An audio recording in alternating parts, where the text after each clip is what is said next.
மதுரையில் சோபா கம்பெனியில் மின்னல் தாக்கி கொழுந்துவிட்டு எரியும் தீ. மதுரை கோப்புடூர் காந்திபுரம் பகுதியில் செயல்பட்டு வரும் சோபா தயாரிக்கும் நிறுவனம் ஒன்றில் இன்று மாலையில் பெய்த கனமழையின் போது பயங்கர சத்தத்துடன் மின்னல் தாக்கியதில் பெரும் தீ விபத்து ஏற்பட்டுள்ளது. இந்த சோபா தயாரிப்பு நிறுவனத்தில் வடமாநிலத்தைச் சேர்ந்த இளைஞர்கள் சிலர் பணியாற்றி வருகின்றனர். இன்று மாலை அப்பகுதியில் இடி மின்னலுடன் பலத்த மழை பெய்தது. அப்போது எதிர்பாராத விதமாக சோபா கம்பெனி மீது அசாத்திய சத்தத்துடன் கூடிய பலத்த மின்னல் விழுந்தது. மின்னல் தாக்கிய அடுத்த சில நொடிகளில் அங்குள்ள பொருட்கள் குப்பு குப்பு என தீப்பற்றி எரியத் தொடங்கின. இந்த சோபா கம்பெனி மக்கள் நெரிசல் மிகுந்த குடியிருப்பு பகுதியில் அமைந்திருந்ததால் தீ கடகடவென பக்கத்து வீடுகளுக்கும் பரவியது.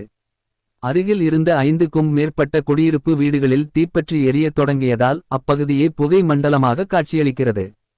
இதனால் தங்களின் உயிரைக் காக்க பொதுமக்கள் வீடுகளை விட்டு வெளியேறி மிகுந்த பயத்துடனும் பதற்றத்துடனும் வீதிகளில் தஞ்சம் அடைந்துள்ளனர்.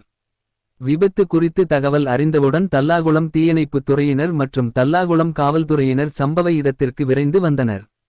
தற்போது 20க்கும் மேற்பட்ட தீயணைப்பு வீரர்கள் சோபா கம்பெனி மற்றும் தீப்பற்றிய குடியிருப்பு வீடுகளில் பற்றி எரியும் தீயை அணைக்கும் பணியில் தீவிரமாக ஈடுபட்டு வருகின்றனர். மின்னல் தாக்கி குடியிருப்பு பகுதியில் ஏற்பட்ட இந்த பயங்கர தீ விபத்து மதுரை கோப்புடூர் காந்திபுரம் பகுதியில் பெரும் சோகத்தையும் பரபரப்பையும் ஏற்படுத்தி உள்ளது.